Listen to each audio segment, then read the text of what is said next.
The big thing that we all search for in sport is finding the ultimate challenge. Kona is the pinnacle of endurance sport. You have to be the best of the best to race there. It's a race that chews people up. You've got to be in the ultimate condition and have the perfect day of racing.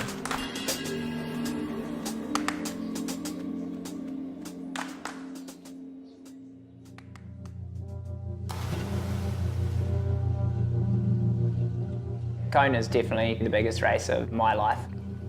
I've raced off-road world championships before and multi-sport world champs before, but what it takes to even just qualify to be able to do this race is a huge task in its own, but to be able to put myself in a situation where I get to compete against the world's best on one of the biggest world stages, it's what I thrive for.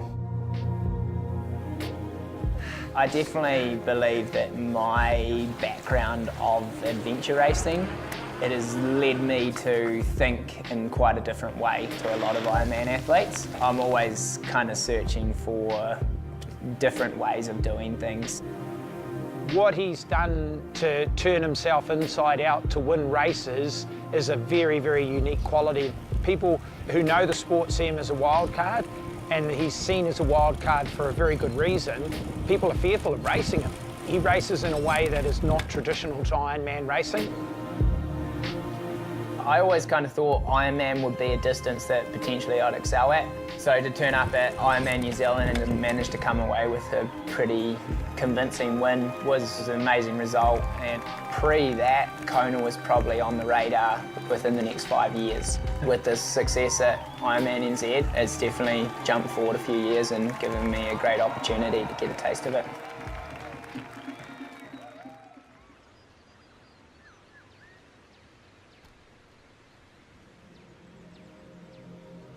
It's 5 weeks solid into training now, and I haven't had a break since I started, so the motivation it takes is huge. And that reward you do get from winning some of those big races is amazing, but it is one day out of potentially 3 or 4 months, day in, day out of work. School never really worked for me.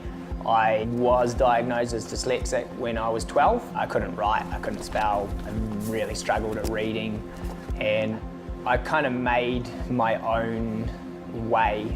I can get away with the ability that I have to survive and do what I really enjoy doing, and following my passions has led to a pretty amazing life for me.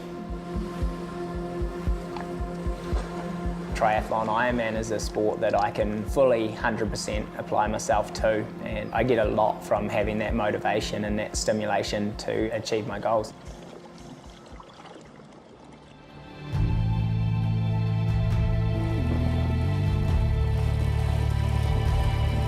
I feel as fit as I've ever been. You know, we worked so hard for it in the last sort of 9 months now. Not too fast, just settle it down a little bit. Those nerves start building and that pressure definitely starts weighing on you. For me, I know that I love racing, and I know that once I'm out there, that the inner racer within me will come out. Now, balancing those levels of excitement and nerves and trying to draw on everything you can to bring on the best race.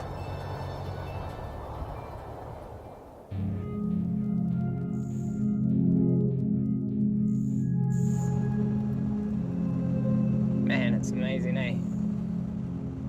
It's a really hostile environment. I think a lot of people can be really intimidated by it all. And the competition's brutal here. It's definitely the deepest field that you'll come across in the world for Ironman, and if you have an off day, then you're not going to be anywhere near the race.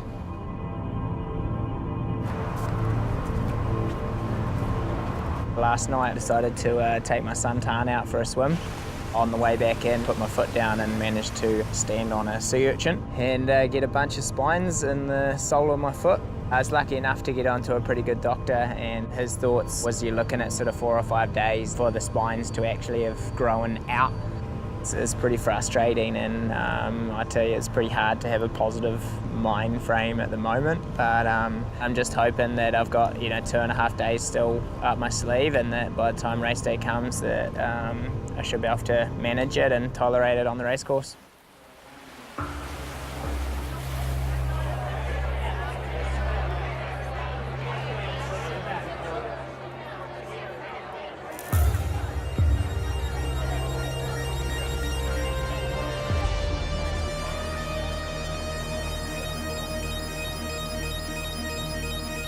55 of the world's best men athletes are underway with the 2017 Ironman World Championship.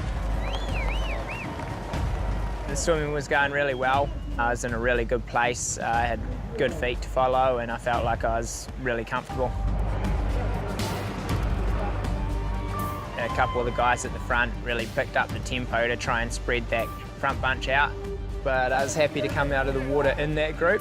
Had a great transition and got out onto the bike. Look at them all go! And Braden Curry from New Zealand is in 12th place right now. Then I managed to work myself up to third. It was at that point in time when I decided that I'd go around and get onto the front of the race. The heat is just about to start sweltering, but then Braden Curry continues the chase toward Amberger.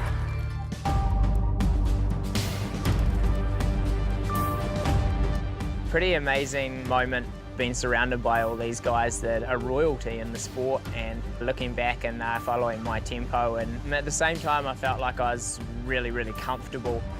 Braden Curry is working his tail off. He is really pushing, and I would speculate he's putting that gap into those athletes. He's getting away. He stepped on some coral the other day, so he hasn't run in the last couple of days, so we'll have to see how that goes.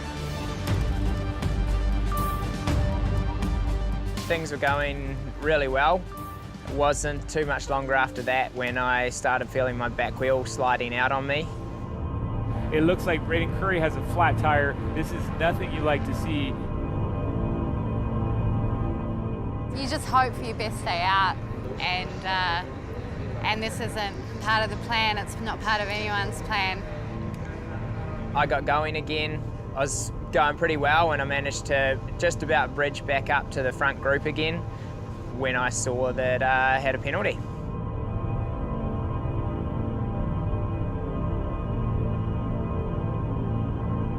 Pretty much worst case scenario. He'll be pretty gutted. It looks like he's dropped about 7 minutes. Let's just hope he doesn't lose the faith, because the run is his strongest leg and he won't give up. He'll fight till the very end.